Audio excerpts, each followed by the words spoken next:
ایک آدمی کافی عرصے سے شادی شدہ تھا، مگر اس کی بیوی بانجھ تھی اور بچے پیدا نہیں کر سکتی تھی۔ ایک دن اس کی بیوی نے اس سے کہا، کیوں نہ آپ دوسری شادی کر لیں؟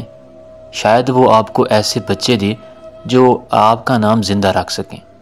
شوہر نے جواب دیا، نہیں میری پیاری، تم دونوں کے درمیان جھگڑے اور حسد پیدا ہو جائیں گے۔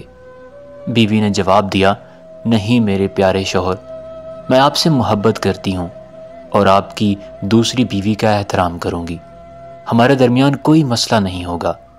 آخر کار شوہر نے بیوی کی بات مان لی اور کہا، میں سفر پر جا رہا ہوں اور کسی دوسری بستی سے شادی کروں گا تاکہ تم دونوں کے درمیان کوئی جھگڑا نہ ہو۔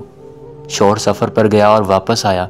اس کے ساتھ ایک بڑی مٹی کی گڑوی تھی جسے اس نے عورت کے کپڑے پہنا کر ایک کمرے میں رکھا اور اسے چادر سے ڈھانپ دیا۔ اس نے بیوی کو بتایا کہ یہ اس کی دوسری بیوی ہے جو سفر سے تھکی ہوئی ہے، اسے آرام کرنے دو اور کل میں تمہارا تعارف کرواؤں گا۔ شوہر کام پر چلا گیا اور جب واپس آیا تو بیوی کو روتے ہوئے پایا۔ اس نے پوچھا، تم کیوں رو رہی ہو؟ بیوی نے جواب دیا، وہ عورت جو تم لے کر آئے ہو اس نے مجھے برا بھلا کہا اور میری بے عزتی کی، میں یہ بے عزتی برداشت نہیں کر سکتی۔ شوہر حیران ہوا اور کہا، میں اپنی بیوی کی بے عزتی برداشت نہیں کر سکتا، ابھی اسے سبق سکھاتا ہوں۔ پھر اس نے ایک موٹی لاٹھی لی اور گڑوی کو زور زور سے مارا جس سے وہ ٹوٹ گئی۔